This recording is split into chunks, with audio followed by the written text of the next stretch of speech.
Hello, I'm Ginger. Hi, I'm Willie. And we are from Rapidians Play Video Games. Our claim to fame was multiple world records that we set at Twin Galaxies during my time as a referee there. Yeah, it was a lot of fun to be able to play two-player games and get world records.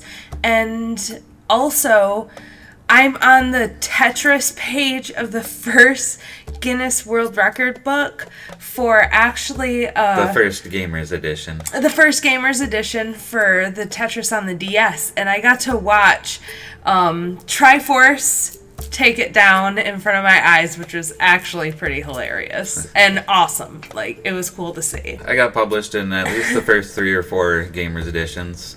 I should look in the back of the new ones and see if I still got records being published. Yeah, same here.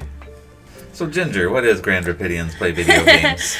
Grand Rapidians Play Video Games is an audio podcast, and we were just sitting around trying to find a good video game podcast, and we said, why not start one? And then we found some good ones once we started it, but it was just kind of a...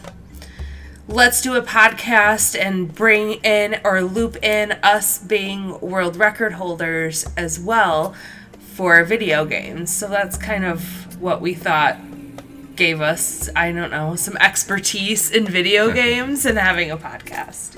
It's our weekly podcast where you said we talk about video games. Yeah. And why. And what else? We also review a beverage at the beginning of each show.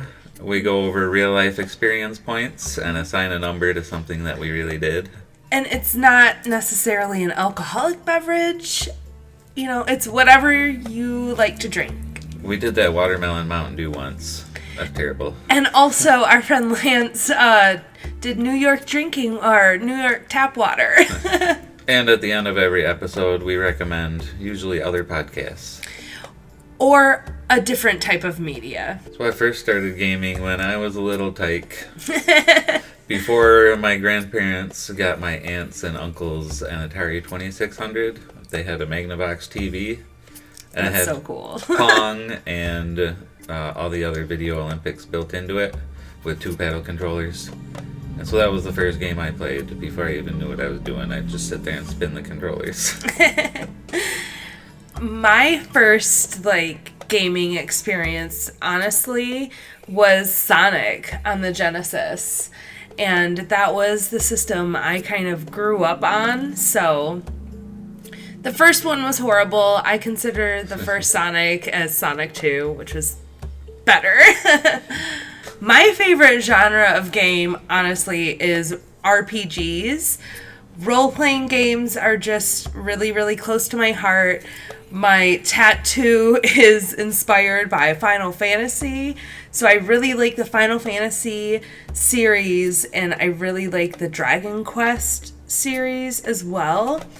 But yeah, RPGs, saving the world with a group of people, is kind of my favorite thing to do. My favorite Final Fantasy... just gotta get this out there. My favorite Final Fantasy is between 7, 9, and 12. In between 7 and 9, so it must be 8? No, it's those 3. Oh. It's those 3. And favorite Dragon Quest is between Dragon Quest 8 and 11, because the first one is just painful. And I don't have a favorite genre. They're all good genres. I like tactics games, Final Fantasy Tactics, XCOM, but I also like dual stick shooters. I play The Binding of Isaac every day. He plays Binding of Isaac like I play Animal Crossing. No, not quite. No, not that it's much. Only for like a half an hour a day.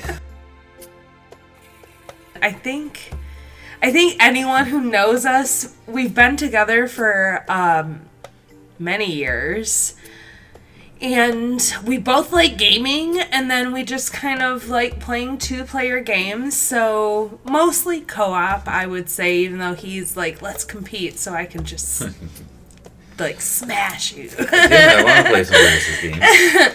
And I mean, it's not bad, but I think we work really well as a team. We work well on the podcast together until it comes to editing. And then whoever is doing the editing is always getting distracted by the person not doing it. Whether it's me or you.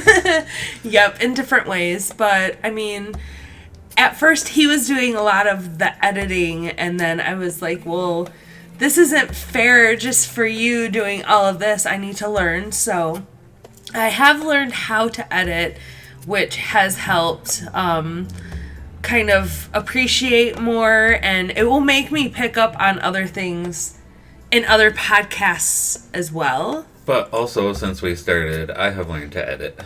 If you go Right. listen to our first episode, you'll realize that we did not know how at all. No, but I mean, we're still a team.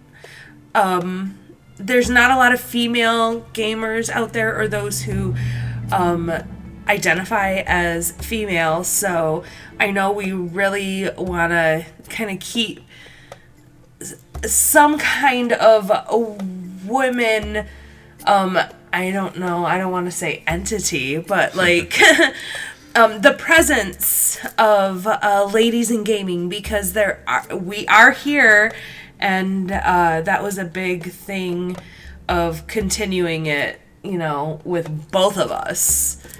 Because there's a lot of gaming podcasts out there, but there's not a lot of women on it, so... But, now that you say entity, I see another niche. If we got a ghost co-host, I don't know of any paranormal gaming podcasts. TM.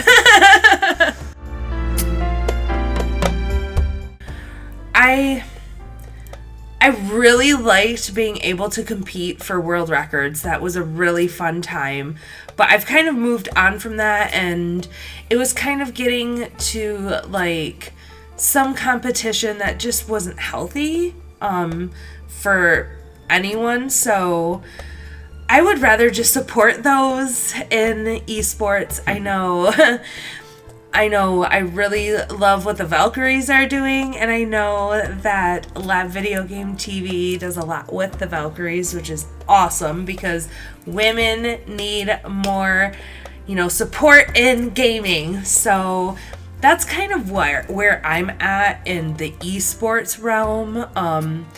I'm not too much into watching people play games, because I just want to play them. But I am there to support the creators who are doing that, especially the women, especially the Black, Indigenous, and people of color in gaming, because there's a lot of, white gamers out there that get that exposure. I have no future plans in e-gaming. I retired from world record setting when I retired as a referee. And now I just play stuff for fun.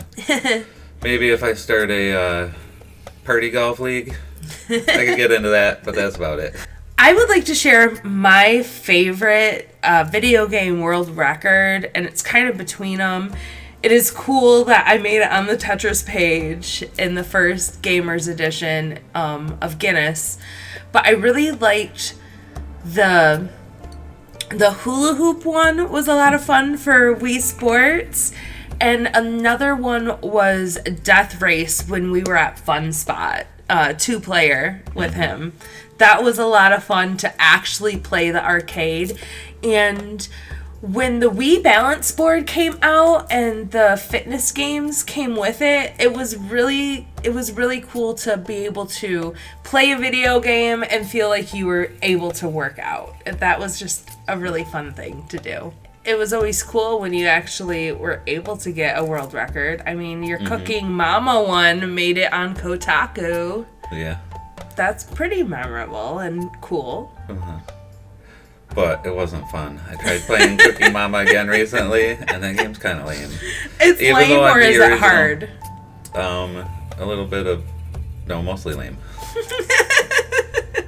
Cooking Mama champion. This is Cooking Mama. Hey, Ginger, where can people find our podcast? You can find our podcast on everywhere. Any podcasting app that you have to listen with your ear holes. We don't do video podcasts just because usually it would be too complicated with lighting and So stuff. go listen to us on Spotify instead of on YouTube. Yeah. So Spotify, Apple Podcast. Yep. Is Apple, that what it's called? I think it is. Google Podcasts, Pocket Casts, Himalaya, Podchaser, Anchor. Anywhere you can find us on podcasts. If you want to send us a picture of your review, we can send you some stickers of our podcast on any of the social media we have, which is Twitter at @grand_video and on Instagram at Rapidians Play Video Games. Also, we finally have our website up. It's grpvg.com, and eventually we'll have our stickers to buy, and we're really excited. And some of our stickers actually have BLM on it. We ended up finding a really awesome artist, Lexi, and it's artist Lee Lexi on Twitter. And once we have the stickers on the website, all the proceeds of the BLM stickers are going to go to a grassroots African American, Black American fight for justice and or bail funds. We have donated to bail funds. We have donated to a few other places as well. And it's really important from Grand Rapidians to the world to let people know that we are for the betterment of marginalized people. All marginalized people. Thanks for having us on Video Game TV, Wayne. Yeah, and our game is never over. Oh, yeah, I remember that.